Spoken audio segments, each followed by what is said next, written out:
सतनाम बंदगी साहेब, सतनाम बंदगी साहेब, सतनाम बंदगी साहेब। ए प्रिय सज्जनों, साहिब कबीर का एक भजन है।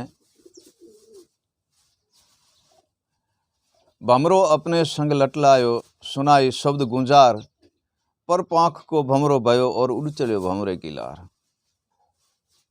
ए प्रिय सज्जनों, लट कहते हैं कीड़े को, वो होता है पीले रंग का, परंतु वह कीड़ा जो पीले रंग का होता है, परंतु अनेक प्रकार का पीला कीड़ा होता है। पर वो जिसी कीड़े को डंग मारता है, जिसी लट को डंग मारता है, वो लट लड़ने के लिए सामने खड़ी हो जाती है, उसी लट को पकड़ लाते हैं और उसी लट को पकड़ करके अपने आश्रम में लेके जाते हैं। फिर वो माटी के एक गुम्बद बना देता है। फिर उसमें क्या करते हैं कि एक पंख की आवाज़ उनको सुनाते हैं कीड़े को। उसी पंख की आवाज़ में से वह कीड़ा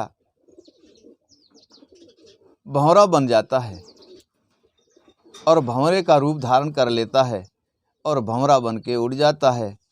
फिर उसकी लट की जो रहनी थी और लट का जो चलना था, रेंगना था, वो मिट जाता है, वो उड़ने के लायक हो जाता है। और लायक क्या, वो उड़ने लगता है।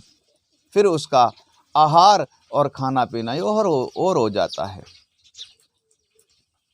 ऐसे ही सद्गुरुदेव लट पकड़ कर लाते हैं। जो जड़ जूनी में जो जीव है वो कीड़े के समान है, वो लट के समान है, लेकिन कारण यह है कि उसे जब सद्गुरुदेव सुबद सुनाता है तब वह कर्म रूपी कीड़ा मिट करके और हंस रूपी उसको पंख आ जाते हैं, वह हंस बन जाता है। फिर वो सोंग मोती चुगता है।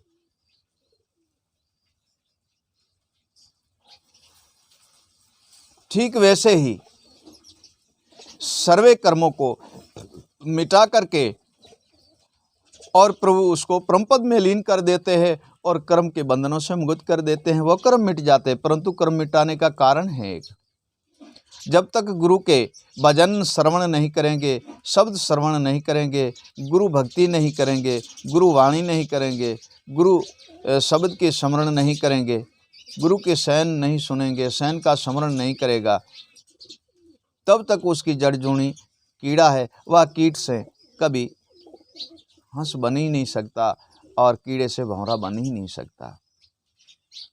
और वो बन सकता है जैसे साहिब कबीर ने कहा है, उसी तरीके से बनता है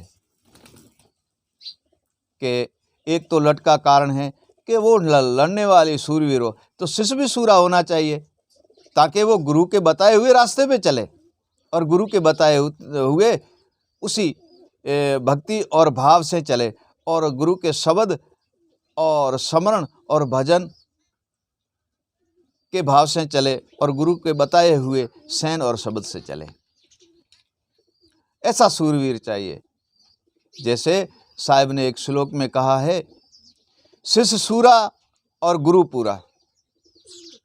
साहिब कहते हैं शिष्य सूरा गुरु पूरा और चढ़े सुबद खुरसान, सुनमुख रहे धमका सहे तब निकले सीख सुजान। ए प्रिय सज्जनों, शिष्य सूरवीर होना चाहिए, कायर शिष्य नहीं होना चाहिए, ताकि गुरु के वचन या शब्द को सुन करके और डर करके और वो भक्ति या उसी के शब्द या उसकी शयन या उसके भजन या उसकी कीर्तन या उसकी सत्संगी त्याग दे। ऐसा शिष्य नहीं होना चाहिए। शिष्य तो सूरा होना चाहिए ताकि सर्वे वस्तु को ग्रहण करे और सर्वे वस्तु को ध्यानपूर्वक सुने और सर्वे वस्तु को स्मरण के द्वारे अपने ही आत्मा मन के द्वारे उसका स्मरण करना और उसका भजन करना सिद्ध करे। साहिब तब कहा है गुरु सूरा शिष्य सूरा, शिष्य सूरा ऐसा होना चाहिए। और गुरु पूरा कि सदगुरुदेव वो होना चाहिए कि सर्व वस्तु को जाननारा, ज्ञान से, विवेक से, विराग से, अनुभव से, शब्द से, वाणी से और सैन से हर वस्तु को जाननारा हो, ऐसा पूर्ण गुरु होना चाहिए। शिष्य सूरा होना चाहिए, गुरु पूरा होना चाहिए। चढ़े शब्द खुरसान, तब प्रिय सजनों वह शब्द की खुरसान पे चढ़ता है। जैसे एक पहले कीड़े का और लटका जो प्रभाव का, ऐसे सूरा होना चाहिए और गुरु पूरा होना चाहिए। तब चढ़े शब्द खुरसान, सुनमुख रहे, वो गुरु के सुनमुख रहे और धमका सहे, वह गुरु की शैन और शब्द और वचन और भक्ति और स्मरण में लीन रहे। सुनमुख रहे, धमका सहे, तब निकले सीख सुजान। तब वो सुजान शिष्य जाकर बनता है, वो ज्ञानी शिष्य बनता है और वह विवेकी और अनुभवी बनता है। ये प्रिय सजनों के क्रम पार्श होना चाहिए। पार्श कहीं और ढूंढने जाना नहीं है। तुम्हारी पार्श तुम्हारे पास ही है, आपकी पार्श आपके पास है, आपकी पार्श आपके ही अंतरात्मा के अंदर है, परंतु उसे पहचाननी चाहिए। और वह पहचान सदगुरुदेव कराता है। और सदगुरु तब कराता है जब उसके नाम और स्मरण और भजन और शब्द में लीन हम रहते हैं, तब कराता है। साहिब कबीर कहते हैं, सदगुरु और पार्श में बड़ा ही अंतर जान। देखो कैसी बात कही है, सदगुरु और पार्श में बड़ा ही अंतर जान। पार्श लौहे को कंचन करे और सदगुरु करे आप समान। पार्श चाहे लाख मन लोहा हो, उसको कंचन मतलब सोना बना सकती है, परंतु आप जैसे पार्श नहीं बना सकती। और सदगुरु दीन दयालु ऐसा है कि सर्वे कर्म मिटा करके जैसा आप है ऐसा ही उसको पूर्ण संत बना देता है, ऐसा ही उसको पूर्ण कीर्तिमान संत बना देता है, उसको महान संत बना देता है और उसको महान वस्तु की प्राप्ति करा के और पूर्ण पद की प्राप्ति करा देता है। हर वस्तु दे करके और पूर्ण जगत के अंदर वो ऐसा संत बना देता है कि सर्वे वस्तु से और सर्वे भक्ति से वह परिपूर्ण रहता है। तब साहिब कबीर कहते हैं कि सदगुरु और पार्श में बड़ा अंतर जान। पार्श लोहे को कंचन कर सकती है, परंतु पार्श नहीं बना सकती लोहे को। और सदगुरु तो स्वयं ऐसा है कि अपने ही जैसा शिवरूप दे करके और अपने ही जैसा पूर्ण सत बना देता है। हे प्रिय सजनों, पारसी गुरु होना चाहिए जो पारख पद में लीन करे, और पूर्ण सदगुरु ऐसा होना चाहिए परम पद में लीन करे। पूर्ण सदगुरु ऐसा होना चाहिए परम तत्व में लीन करे। पूर्ण सदगुरु ऐसा होना चाहिए कि अविगत अज्ञात पुरुष में लीन कर दे। ये प्रिय सजनों, जितने भी विकार है, कर्म रूपी विकार, उस कीड़े की जड़ जूनी से निकाल करके उसको पारस पद में लीन कर देता है। जब पारक पद में लीन हो जाता है तो वो कौवे से अंश हो जाता है। फिर उसकी कौवे की आहार नहीं होता, फिर तो उसका हीरों का आहार होता है, वह हीरों की चून चुगता है। हे प्रिय सजनों, पूर्ण सदगुरु देव की वैसी दया है कि संसार के अंदर कोई भी सदगुरु देव ऐसा कृपालु है, ऐसा दयालु है और ऐसा परिपूर्ण सिद्ध सदगुरु की प्रकृति ऐसी है कि जिसको वह अपने शरण द्वारे बैठा करके और जिसको उपदेश कर देता है उसे तो ही पारक पद में लीन कर देता है और अपने जैसा संत बना देता है। तब साहिब कबीर कहते हैं, वो दिन ऐसा आएगा तब गुरु कहेंगे बाहें। क्या कहते हैं साहिब कबीर? साहिब कबीर कहते हैं, वो दिन ऐसा आएगा, वो बड़ा भाग्यशाली दिन है, वो बड़ा ही मेरे प्रेम अधिकार और हित का दिन है। और वह दिन कब आएगा? वो दिन ऐसा आएगा जब गुरु कहेंगे बाय, अपना कर बिठाएंगे मुँह चरण कमल की छाएं। वह चरण कमल की छाया में बिठा करके अपने ही जैसा प्रवीण संत बना देता है। हे प्रिय सज्जनों, ये सब कैसे होता है?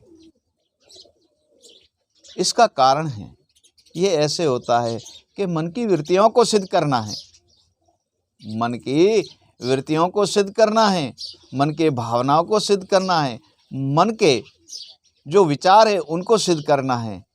हे प्रिय सज्जनों, और अशुभ कर्मों से हटना है और अशुभ कर्मों को त्याग देना है। ये तब जाके होगा, और ये भी पूर्ण सद्गुरु करवाएगा। पूर्ण सद्गुरु कराएगा तो सही, उपदेश तो करेगा, परंतु शिष्य को उसी रास्ते पे चलना होगा, उसी गुरु का दिया हुआ जो भी ज्ञान है उसी ज्ञान पे चलना होगा। जब वह शिष्य उसी के रास्ते और ज्ञान पे चलेगा तब इसी पद की प्राप्ति होगी। ऐसे कोई पूर्ण सद्गुरु की प्राप्ति होती है तब जाके वो परम धाम की प्राप्ति करता है और परम पद में लीन कर देता है। ऐसा सद्गुरु देव दीन दयाल है। प्रिय सज्जनों, कहते हैं कि गुरु जो वस्तु है, सद्गुरु देव जो वस्तु है, वो एक अमूल्य है, उनके शब्द अमूल्य है। और गुरु को जो मानव करके जानते हैं वो मूढ़ मूर्ख अज्ञान है, वो समझता नहीं है। गुरु को मानव करके जानते हैं तो मूढ़ अज्ञान है। उस जड़ को ये पता नहीं है कि गुरु तो देवन का देव है और विदेह रूप है गुरु तो। साहिब कबीर का एक भजन है, उसमें कहते हैं, दही बिन देह विदेह ब्रह्म व्यापिक। दही बिना देव सदगुरु देव है और वदेह ब्रह्म व्यापिक उसका शब्द है। ना तो गुरु की देह शिवरूप उसके नजर नहीं आता है, ना ही ब्रह्म का शिवरूप, नहीं शब्द का शिवरूप नजर आता है। तब साहिब जी कहते हैं, दही बिना देह विदेह ब्रह्म व्यापिक, और प्रकाश है तीन लोका, कहे कबीर धर्मदास को, ऐसे निर्बंध साहब देखा। तो दही बिना देव सदगुरु देव है, क्योंकि सदगुरु का जैसे सथुल हमारा 5 तत्वों से बना है, ऐसे सदगुरु देव का भी सथुल 6 तत्वों से बना हुआ है। हे प्रिय सज्जनों, आज हम उसको आपको बताते हैं। वह 6 तत्व कौन से हैं? ज्ञान 1, विवेक 2, वैराग 3, अनुभव 4, परम तत्व 5 और शब्द 6। ये 6 ही वस्तु जिस संत को प्राप्त हो जाती है तब वो संत बनता है। जिस मानव को ये 6 वस्तु दृढ़ भाव से, सत भाव से प्राप्त हो जाती है तब उसका सथूल दही बिना देव हो जाता है। उसकी दही नहीं होती फिर, क्योंकि इसी 6 ही वस्तु नजर नहीं आती है। ऐसे वो सदगुरु देव की दही भी नजर नहीं आती है। और फिर उसका शब्द जो मुख से निकलता है वह विदेह ब्रह्म व्यापिक है, वो सब संसार में व्यापिक है और सभी उनके स्मरण करते हैं। ऐसे साहिब कहते हैं कि परम तत्व को जानो। परम तत्व को जानने का कारण सदगुरु देव का शिवरूप है, और सदगुरु देव का शिवरूप इन 6 वस्तुओं को जानता है। उसका नाम ही छठा पद है, पारक पद उसको कहते हैं। ये प्रिय सज्जनों, इसी 6 वस्तु से जो सदगुरु देव बना हुआ है, इसी 6 वस्तु से जो पूर्ण संत बने हैं और वे 6 ही वस्तुओं का शिवरूप जानते हैं, उसको छठा पद कहते हैं, पारक पद उसको ही कहते हैं। प्रिय सज्जनों, और इसमें परम धाम है, परम गति है, परम पद है। ये प्रिय सज्जनों, अविगत अचल अविनाश अज्ञात पुरुष है, और अज्ञात पद में जब लीन हो जाता है तब जन्म मरण के बंधन से मुक्त हो जाता है। ये प्रिय सज्जनों, जैसे संसार का सथूल 5 तत्व से बना है, ऐसे संत और गुरु का भी सथूल बनता है। इसी 6 चीजों को जान लेते हैं ना, वह संत बनता है। यही 6 चीजें साथ होती है तब ये 6 ही, इसको ही कहते हैं सत तत्व और परम तत्व, इनको कहते हैं। ये सत तत्व है, परम तत्व है, ये सब साथ हो जाते हैं, तब वह परम पद में लीन हो जाता है। इन 6 पदों को जब शिष्य जान लेता है, तभी सद्गुरुदेव का शिव रूप जानते हैं और परम तत्व में वो लीन हो जाता है और परम तत्व का उसे ही दर्शन होता है। परम तत्व जो कहते हैं ना, परम तत्व उसको कहते हैं जो अजर है, अमर है, अखंड है।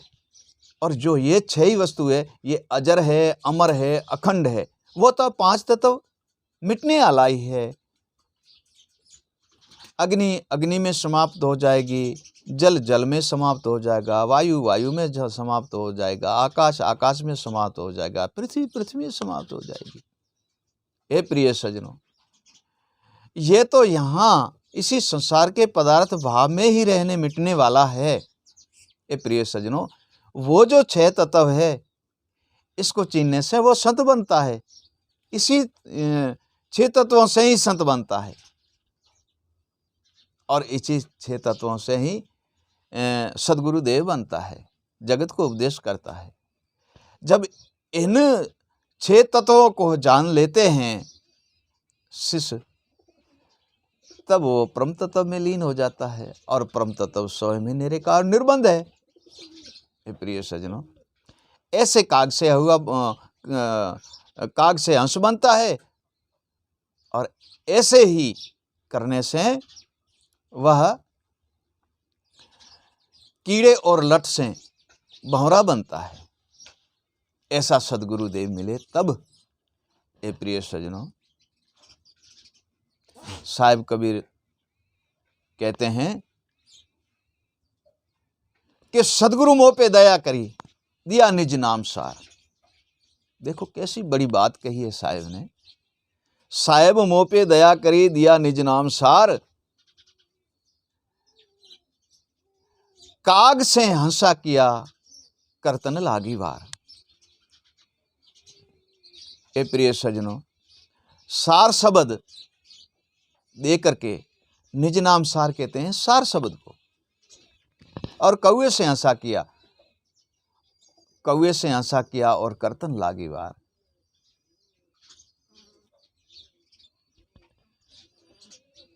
ऐसा सद्गुरु दीन दयालु है, एक पल में ही जो सद्गुरुदेव के बंदगी करते हैं, सद्गुरुदेव के स्मरण करते हैं, सद्गुरुदेव के ध्यान करते हैं, सद्गुरुदेव के भजन करते हैं, सद्गुरुदेव का गोपत स्वरूपी शब्द की रचना करते हैं, सार शब्द की रचना करते हैं,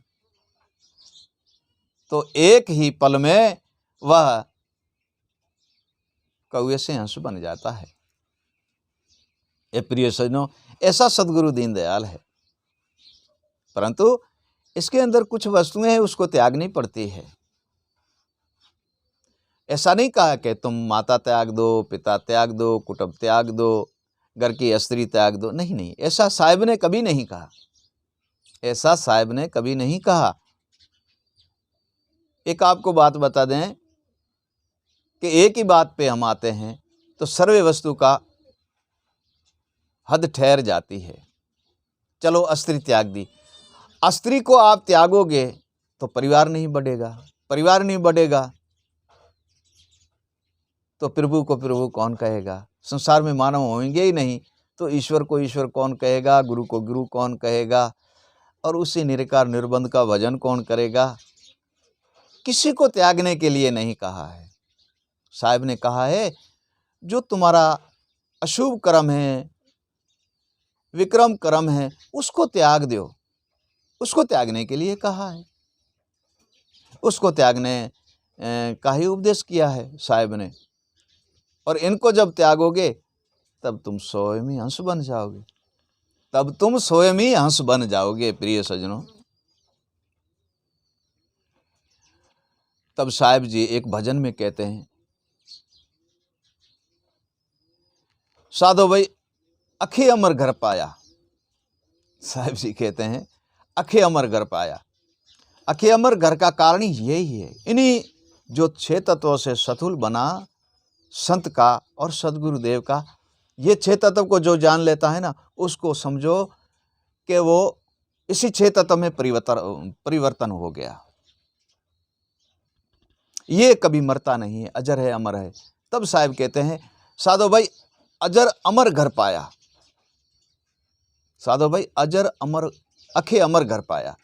अखे अमर घर का क्या कारण है? इनका कोई नाश नहीं है, इसको कोई मिटा नहीं सकता, इसको कोई हिला नहीं सकता, इसको कोई डुला नहीं सकता। ये निर्भय निरेकार निर्बंध तत्व है, किसी के बंधन में नहीं है। ए प्रिय सज्जनों, जगत के अंदर हम घर गृहस्थी चलाने के लिए भी हमें एक वस्तु की जरूरत है, जिसका नाम प्रेम है। ए प्रिय सज्जनों, जगत युक्ति जानने के लिए भी उसका भी नाम प्रेम है। प्रेम बिन तो ये हो नहीं सकता, घर प्रेम बिन चल नहीं सकता। प्रिय सज्जनों, सदगुरु देव से ये सारा धन की जब प्राप्ति हम करने के लिए जाते हैं तो उसमें भी एक वस्तु चाहिए, उसका नाम प्रेम है, उसका नाम प्रेम है। ए प्रिय सज्जनों, परिपूर्ण परम पद में लीन होना हो तो भी एक वस्तु की जरूरत है, उसका नाम भी प्रेम है। ए प्रिय सज्जनों, जन्म मरण के बंधन से मिटना है, निर्बंधन में लीन होना है तो भी उसका नाम प्रेम है। और प्रेम के 3 नाम हैं। प्रेम का नाम लगन भी है, प्रेम का नाम वैराग भी है और प्रेम का नाम प्रेम भी है। लगन भी इसको कहते हैं, प्रेम भी इसको कहते हैं, वैराग भी इसको कहते हैं। जब इसमें वैराग होता है तो सर्वश्रेष्ठ हो जाता है और सब में ही आप सिद्ध भाव से पद की प्राप्ति कर लेते हो। ये प्रिय सज्जनों, आज हम 6ठे पद की भी इसमें बात आ गई और जड़ से चेतन की भी बात आ गई। 6ठा पद किसको कहते हैं? इसको तो 6ठा पद कहते हैं। जो इसी तरीके से हम सदगुरुदेव के चरण जाते हैं और सदगुरुदेव के इसी वस्तुओं को हम जान लेते हैं और इसी 6 वस्तुओं को जान लेते हैं तो सदगुरु ऐसी दया करते हैं कि हम संत बन जाते हैं और जगत में हम गुरु बन करके जगत को उपदेश करते हैं।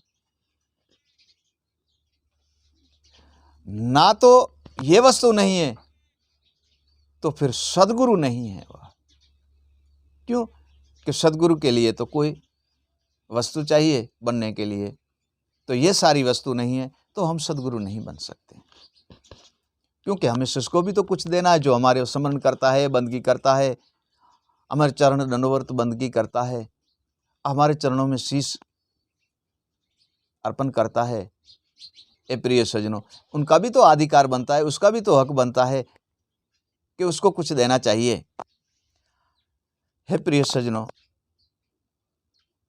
ये जब वस्तु शिष्य को प्राप्त होती है तब शिष्य भी हमारे वह संतों के जैसा और सदगुरुओं के जैसा ही परिपूर्ण बन जाता है। साहिब जी कहते हैं कि जब तक पूर्ण प्रीति और भाव और लगन से आप इसी वस्तुओं के ध्यान से और वैराग से जब तक इसको आप समरण और भक्ति में लीन नहीं रहोगे इसके, तब तक ये वस्तु मिलने की है नहीं और मिल भी नहीं सकती है।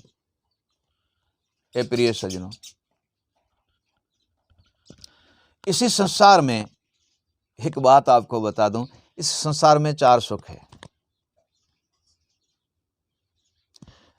पहला सुख निरोगी काया, दूजा सुख घर में माया, तीजा सुख पुत्राज्ञाकारी, चौथा सुख सतवंती नारी। ए प्रिय सज्जनों, ये 4 सुख किसको प्राप्त होता नहीं है। ये 4 सुख किसको प्राप्त नहीं होता है, क्योंकि ये 4 सुख एक समान प्राप्त हो जाता तो ईश्वर को ईश्वर कोई नहीं कहता और संत को कोई संत नहीं कहता और सदगुरु देव को कोई सदगुरु देव नहीं कहता, कोई किसी का शिष्य नहीं होता, कोई सदगुरु देव का स्मरण नहीं करता, कोई संतों की सेवा नहीं करता और कोई निराकार निर्बंध ईश्वर की कोई भक्ति नहीं करता। क्यों? कि ये 4 सुख तो उसको मिल गए, फिर वो भक्ति किसकी करता? वो भक्ति करता नहीं। तो समझ लो इन चारों सुखों में से कहीं ना कहीं गड़बड़ी होती है। क्या होती है? चारों सुखों में से कहीं ना कहीं गड़बड़ी होती है। अगर कुटुंब सिद्ध है तो पुत्र में गड़बड़ी है, अगर पुत्र सिद्ध है तो धन में गड़बड़ी है, और धन सिद्ध है तो स्त्री में गड़बड़ी है, और स्त्री सिद्ध है तो सथुल में गड़बड़ी है। गड़बड़ी का कारण यह है कि सथुल को रोग लग जाता है तो भी गड़बड़ी है, धन की हानि होने लगती है तो भी गड़बड़ी है, कुटुंब परिवार थोड़ा दुर्जन भाव से रहता है तो भी गड़बड़ी है। ये प्रिय सज्जनों, पुत्र और स्त्री उसके संबंध में थोड़ी कोई क्रोध या अहंकार व्यापक हो जाता है, जब भेदभाव जब भ्रम प्रकट हो जाता है तो भी गड़बड़ी है। ये प्रिय सज्जनों, कहीं ना कहीं एक जगह पे गड़बड़ी होती है, तब हम जाके प्रभु पद को प्रभु भजन में हम ध्यान लगाते हैं, ए भगवान, ए दयालु, ए गोविंद, ए दयालु, तब हम जाके उसका नाम उच्चारण का, क्योंकि दुख पड़ता है। क्या कहते हैं? दुख पड़ता है, कुटुंब में दुख होता है, स्त्री पुत्र में, धन में, या सथुल के अंदर रोग होता है, तब जाके हम ईश्वर को याद करते हैं, संतों के द्वारे जाते हैं, सदगुरुदेव के चरण जाते हैं। ए प्रिय सज्जनों, इन चारों सुखों में से बरोबर कोई सुख होता नहीं है। चारों पांचों सुखों में कोई सुख बरोबर नहीं होता है, किसी ना किसी में तो गड़बड़ी होती है, किसी ना किसी में तो गड़बड़ी होती है। अगर बेटा सिद्ध है तो स्त्री में गड़बड़ी है, स्त्री सिद्ध है तो परिवार में गड़बड़ी है, और परिवार सिद्ध है तो सथुल या धन में गड़बड़ी है।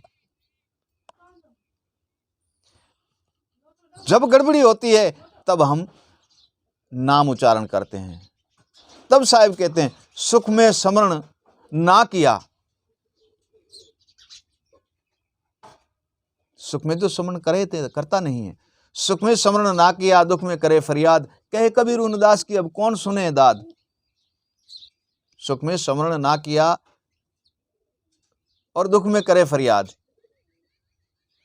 सुख में स्मरण ना किया, दुख में करे याद। ठीक, सुख में स्मरण ना किया, दुख में करे याद, कहे कबीर उनदास की फिर कौन सुने फरियाद। सुख में स्मरण कौन करेगा? कौन नहीं करेगा? कोई भी नहीं करेगा, कोई भी नहीं करेगा। अपने मन विचार से देख लो, कौन करेगा? उसका परिवार भी सिद्ध है, स्त्री भी सिद्ध है, पुत्र भी सिद्ध है, सथुल भी सिद्ध है, और धन भी सिद्ध है, तो स्मरण कौन करेगा? वो तो कहेगा मेरे लिए स्वर्ग है, मैं तो अनंत ही अनंत भोग रहा हूं। तो वो करता नहीं है, वो नहीं करेगा। कहीं ना कहीं तो गड़बड़ी होगी, तब जाके वो प्रभु का भजन भी करेगा, ईश्वर का स्मरण भी करेगा। कहीं ना कुछ तो उसको दुख होगा, माया का दुख होगा, सथुल का दुख होगा, पुत्र परिवार का होगा, स्त्री बेटे का, कहीं ना कहीं दुख होगा, कहीं ना कहीं दुख की गड़बड़ी होगी। तब जाके वो ईश्वर को और ये सदगुरु को और संतों का स्मरण और बंदगी करना शुरू कर देगा, उसको पुकारना शुरू कर देगा। साहिब कबीर कहते हैं, सुख में स्मरण सिद्ध करो तो दुख काहे का हो। साहिब कहते हैं, सुख में स्मरण सिद्ध करो तो दुख काहे का होए। पहले सुख में स्मरण किया नहीं, अब काहे को रोए। सुख में स्मरण करता तो दुख होता नहीं, और दुख हुआ तो रो मत, अब काहे रोए।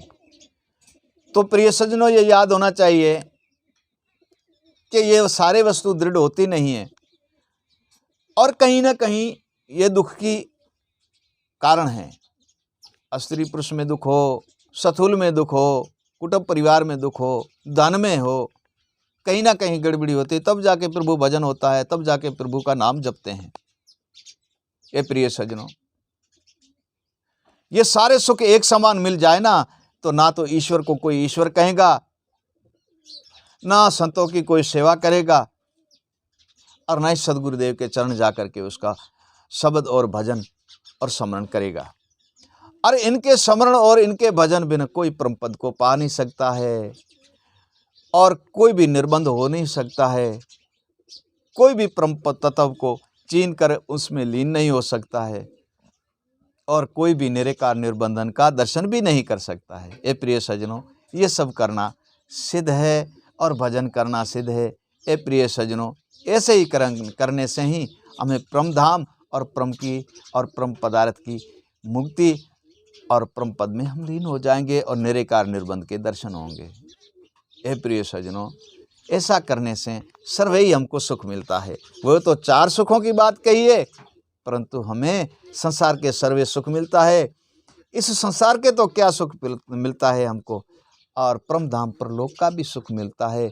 और अज्ञात पुरुष अविगत जो है उस निराकार निर्बंध का दर्शन भी होता है, और वो ही सुख धाम निज धाम तो असल वही है, और उसकी भी प्राप्ति होती है। सतनाम बंदगी साहेब, सतनाम बंदगी साहेब, सतनाम बंदगी साहेब।